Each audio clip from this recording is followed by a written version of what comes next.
For this example, let's turn this small space into a kitchen. Many items, such as appliances like refrigerators or dishwashers, can be placed simply by choosing the component and placing it in the model.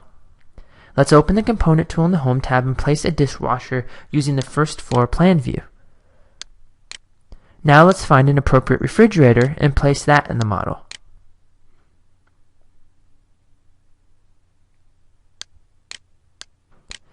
Finally, let's choose a sink and place the sink into the model.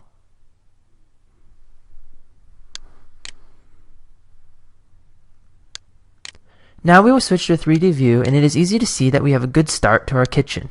However, at this point in the process, it may be necessary to make custom fitting components such as countertops in order to complete the model.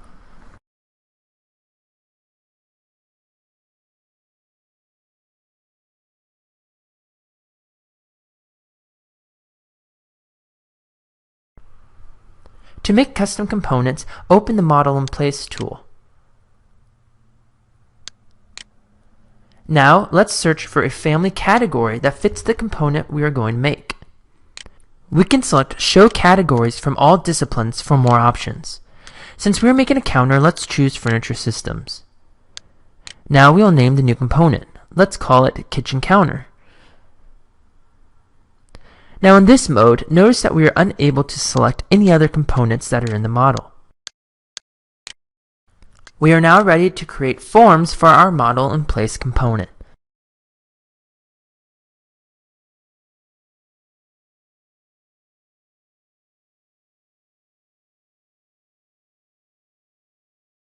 Once we are in the In Place editor, we can select a type of form that we want to create. We can choose Extrusion, Blend, Revolve, Sweep Blends, or Void Form. To make the countertop, let's make an extrusion. To create an extrusion, start by sketching the footprint of the extrusion. Remember, extrusions don't have to come up from the ground. Instead, we can choose a new work plane and make the form come out from the wall.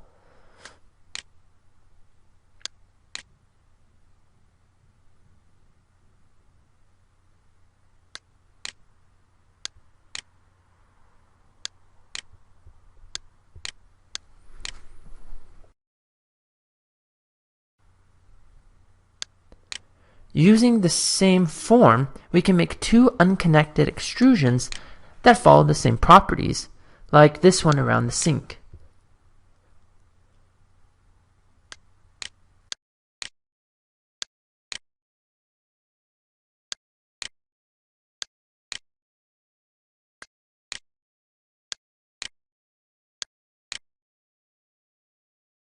When the sketch is complete, we can set the properties of the extrusion. We will set the top to be 3 feet and the bottom to be 2 feet 10 inches high. This will give us a 2-inch thick countertop. We can also choose the material. In the Materials dialog, let's choose a tile countertop.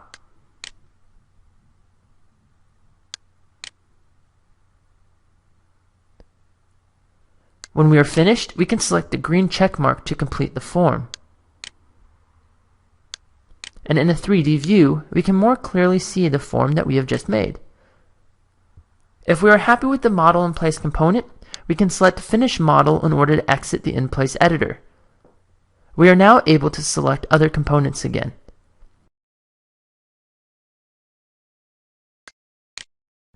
We can also select the component we just created and make minor changes like adjusting the extents.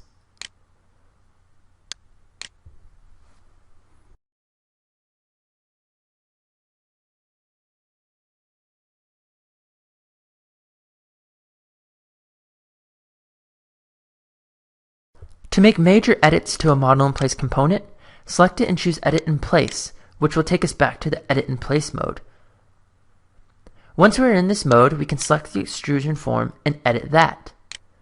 You can now see that it is important to realize that a single component is made of many different forms, and each form is edited separately. For this extrusion, let's change one of the boundary lines to create a curved countertop.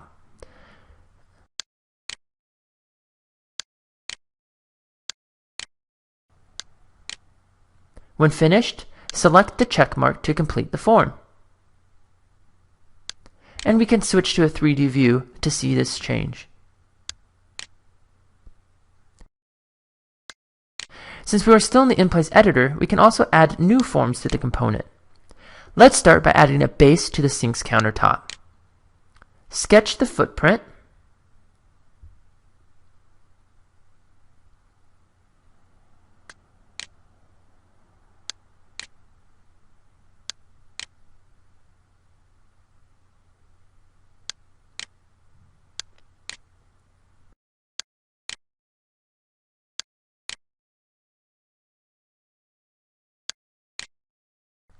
And set the properties.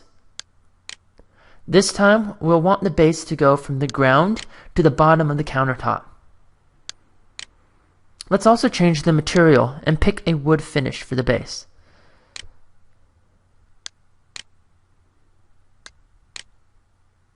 When we are finished, we can select the green check mark to complete the form, and in the 3D view, we can see our new extrusion. Once again, we are still in the in-place editor, so let's go ahead and add a sweep to the edge of the countertop. First, we will pick a path for the sweep. Let's select the edges of the counter. Then, we will select the green check mark when we are finished sketching the path. Now to make it easier to draw the sketch, let's change the view to look straight on to the crosshair. Next, select Edit Profile, or we can also load in a profile. This opens all of our drawing tools, and using the drawing tools, we can sketch a profile that will be swept along the chosen path.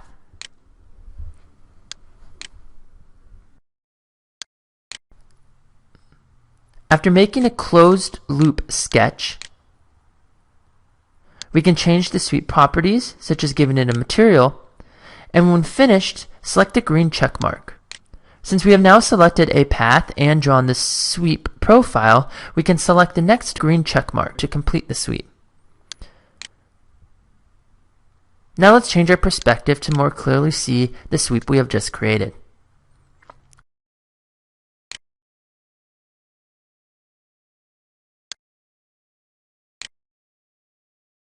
If we are satisfied with the component, we can select the green check mark to exit the in-place editor.